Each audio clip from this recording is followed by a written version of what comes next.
ആർജയിൽ ചെയ്തുകൊണ്ടിരുന്ന ജോലി രാജിവെച്ചതും you have to survive for your needs എന്നും ഏത് സാഹചര്യത്തിലും ജോലിയാണ്. എൻ്റെ 20ാമത്തെ വയസ്സിലാണ് ഞാൻ യോഗയിലേക്ക് എത്തുന്നത്. മാസങ്ങൾ കഴിയുന്തോറും നമ്മൾ റൂമിലുള്ള ആൾക്കാരുമായിട്ട് ഭയങ്കര കണക്റ്റഡ് ആവും.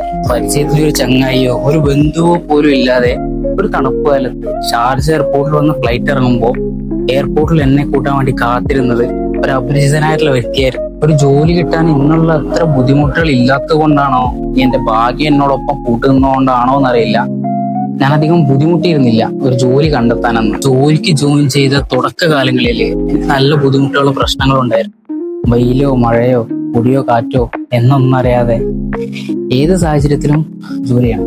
രാത്രി 1 മണിക്ക് വന്നാലും 10 മണിക്ക് വന്നാലും തിരിച്ച് 4 മണിക്ക് എത്തിയാലും രാവിലെ കറക്റ്റ് 5 മണി അല്ലെങ്കിൽ 6 മണിക്ക് തിരിക്ക് ജോലിക്ക് കയറണം. ഇവിടെ വന്നിട്ട് ആരെയും പരിചയം ഇല്ലാത്തതുകൊണ്ട് തന്നെ ഈ ഉണ്ടാകുന്ന പ്രശ്നങ്ങളൊക്കെ എങ്ങനെ പ്രതികരിക്കണം, ഇതിന് സൊല്യൂഷൻ എങ്ങനെ കണ്ടെത്തണം എന്നൊന്നും അറിയില്ലായിരുന്നു. ഒരു 20 വയസ്സ് വരെ എന്നോടൊപ്പം ഉണ്ടായിരുന്ന ഭാഗ്യം ആ ഒരു കൊല്ലം എൻ്റെ ഒപ്പം ഇല്ലായിരുന്നു എന്നാണ് ഞാൻ വിചാരിച്ചിരുന്നത്. ജീവിതത്തിലെല്ലാം എല്ലായ്പ്പോഴും ഒരേപോലെ ആയിരിക്കില്ല എന്ന് എനിക്ക് തോന്നി തുടങ്ങിയത് അവിടെ നിന്നാണ്.